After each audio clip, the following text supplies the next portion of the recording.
السلام علیکم ورحمۃ اللہ وبرکاتہ۔ ناظرین، آج کی کہانی بہت خوبصورت ہے۔ اس کہانی سے انشاءاللہ ہمیں بہت کچھ سیکھنے کو ملے گا، اس لیے اس ویڈیو کو لاسٹ تک ضرور دیکھیے گا۔ یہ کہانی، یہ واقعہ صحیح بخاری، صحیح مسلم، اسی طرح ترمذی، دیگر سنن کی کتابوں میں یہ کہانی موجود ہے۔ اگر یہ ویڈیو آپ کو اچھی لگے، یہ کہانی اچھی لگے، تو یہ کہانی ضرور اپنے دوست و احباب کو سنائیں۔ اللہ تعالی ہمیں اچھی باتیں پھیلانے کی توفیق دے۔ چلیں اس نئی کہانی کو سنتے ہیں۔ اس کہانی کی روایت کر رہے ہیں حضرت عبداللہ بن مسعود رضی اللہ تعالی عنہما۔ کہتے ہیں، نبی صلی اللہ علیہ وسلم نے مجھ سے کہا، مجھے حکم دیا کہ مجھے قرآن پڑھ کر سناؤ، میرے سامنے قرآن کی تلاوت کرو۔ مجھے بہت تعجب ہوا۔ میں نے نبی صلی اللہ علیہ وسلم سے کہا، میں نے نبی صلی اللہ علیہ وسلم سے پوچھا، کیا میں قرآن کی تلاوت کروں؟ جبکہ قرآن تو آپ کے اوپر نازل ہوا ہے، جبکہ اللہ تعالیٰ نے قرآن کو آپ کے اوپر اتارا ہے، میں آپ کے سامنے قرآن پڑھوں؟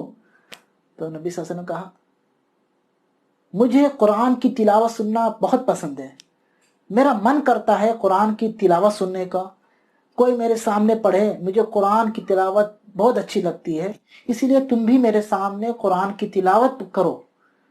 تو عبداللہ بن مسعود کہتے ہیں، تو میں سورہ نساء کی تلاوت کرنے لگ گیا۔ میں سورہ نساء کی تلاوت کر رہا تھا، یہاں تک کہ جب میں سورہ نساء کی آیت نمبر 41 آیت پر پہنچا، جہاں اللہ تعالیٰ کہتا ہے، اعوذ باللہ من الشیطان الرجیم، فَكَيْفَ إِذَا جِئْنَا مِن كُلِّ أُمَّةٍ بِشَهِيدٍ وَجِئْنَا بِكَ عَلَى هَؤُلَاءِ شَهِيدًا۔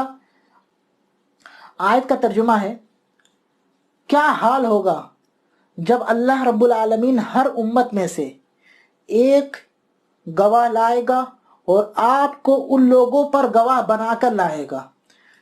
جب عبداللہ بن مسعود کہتے ہیں، جب میں اس آیت پہنچا، اس آیت نمبر 41 پر پہنچا، تو نبی صلی اللہ علیہ وسلم نے مجھے رکنے کو کہا، مجھے کہا بس کرو، یہیں رک جاؤ۔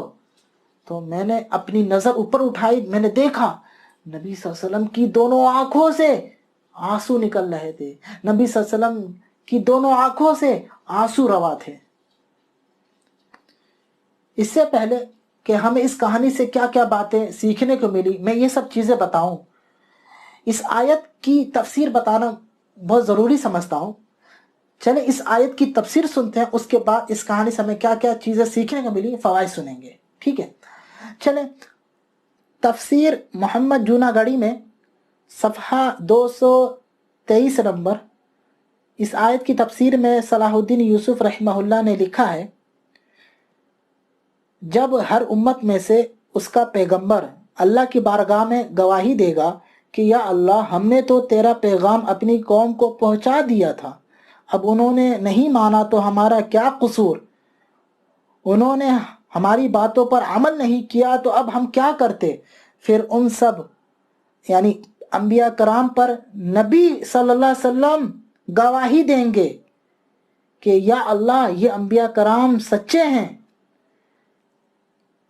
اس مختصر کہانی سے ہمیں 3 باتیں سیکھنے کو ملی۔ پہلی بات، جب قرآن کی تلاوت ہوتی ہے، جب قرآن پڑھا جاتا ہے، تو خاموشی سے ہمیں قرآن سننا چاہیے، قرآن کی تلاوت سننی چاہیے، اور ساتھ ساتھ جو آیتیں تلاوت کی جا رہی ہیں، جو آیتیں پڑھی جا رہی ہیں، ان میں ہم غور و فکر بھی کریں، تدبر کے ساتھ ان کو سنیں۔ جیسے کہ اس کہانی میں نبی صلی اللہ علیہ وسلم بڑے تدبر کے ساتھ، غور و فکر کے ساتھ آیتیں سنتے سنتے یہاں تک کہ آپ کی آنکھوں مبارک سے آنسو بھی نکل آئے۔ دوسری بات، ایک مسلمان گھر میں ہو یا گھر سے باہر ہو، حضر میں ہو یا سفر میں ہو، قرآن پڑھتا رہے، قرآن کی تلاوت سننے کا اہتمام کرتا رہے۔ ویڈیو دیکھنے والے بھائیوں سے پوچھنا چاہتا ہوں کہ آپ بتائیں، آج کتنے مسلمان ہیں جو روزانہ قرآن کی تلاوت کرنے کا اہتمام کرتے ہیں، قرآن کی تلاوت سننے کا اہتمام کرتے ہیں۔ اگر ہم اس کہانی میں دیکھیں تو پتہ چل جائے گا کہ ہمارے نبی صلی اللہ علیہ وسلم اور صحابہ کرام قرآن کی تلاوت کرنے کا، قرآن سننے کا کتنا اہتمام کرتے تھے۔ تیسرا فائدہ، تیسری بات، قرآن کو یاد کرنا، قرآن کا حفظ کرنا ایک محبوب اور ایک مستحب عمل ہے۔ اگر بڑی صورتیں ہم سے یاد نہیں ہو سکتی ہیں، نہیں ہو پا رہی ہیں، بڑی کوشش کر رہے ہیں، تو کم از کم قرآن میں بہت ساری چھوٹی چھوٹی صورتیں ہیں، انہیں یاد کرنے کی کوشش کریں۔ ہمارے سامنے عبداللہ بن مسعود رضی اللہ تعالیٰ عنہما کی مثال ہے۔ نبی صلی اللہ علیہ وسلم نے کہا میرے سامنے قرآن کی تلاوت کرو، تو انہوں نے سورہ نساء پڑھنی شروع کر دی۔ یہ کہانی کیسی لگی؟ اس کہانی سے ہمیں اور کیا کیا باتیں سیکھنے کو ملی؟